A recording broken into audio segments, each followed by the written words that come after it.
Une fois que la facture de vente est envoyée au client et qu'elle est encodée automatiquement dans la comptabilité, vous pouvez encore faire une série de choses en les affichant. Alors, soit je vais ici dans mes factures impayées ou dans mes listes de factures, ou je vais dans mes archives digitales et je vais voir mon classeur des ventes et je vais voir mes factures de vente. Et si j'ouvre en cliquant sur la petite flèche devant la ligne la dernière facture créée, je vois du coup la facture en grand. Et je vois une série de fonctions au-dessus de cette facture et on va ici lister les principales fonctions qui peuvent vous intéresser. Alors tout d'abord à droite, la petite enveloppe vous permet tout simplement de renvoyer cette facture à votre client.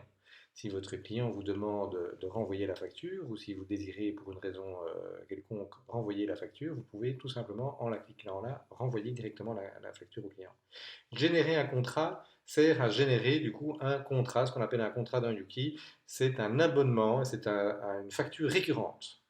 Donc la facture va être renvoyée automatiquement toutes les semaines, tous les mois, à date fixe, avec le montant fixe.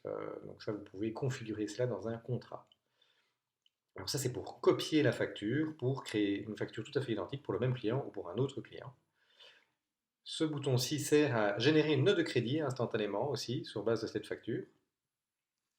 Les deux boutons suivants sont d'application si vous utilisez la domiciliation. Euh, Sinon, vous n'en aurez pas d'usage. La petite cloche sert à rappeler la facture et envoyer du coup un rappel manuellement au client, un mail de rappel. Là, je vous invite également à voir l'autre vidéo sur les rappels de facture. La petite question sert toujours à communiquer avec votre comptable et à poser une question ou à faire un commentaire directement à votre comptable au sujet de cette facture. Le point d'exclamation sert plutôt à avertir un autre utilisateur dans votre domaine, tout comme la tâche sert à générer une tâche alors attachée à cette facture pour éventuellement un autre utilisateur dans votre domaine. Les flèches ici servent tout simplement à aller à la facture suivante ou à la facture précédente.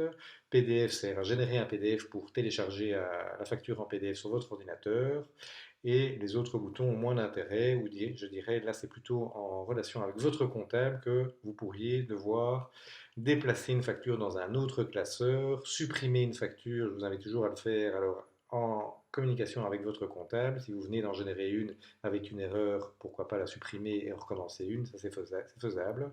Ou ici encore modifier certains éléments propres à cette facture, mais qui seront modifiés que dans votre vue et pas dans la facture telle que vous l'auriez envoyée au client.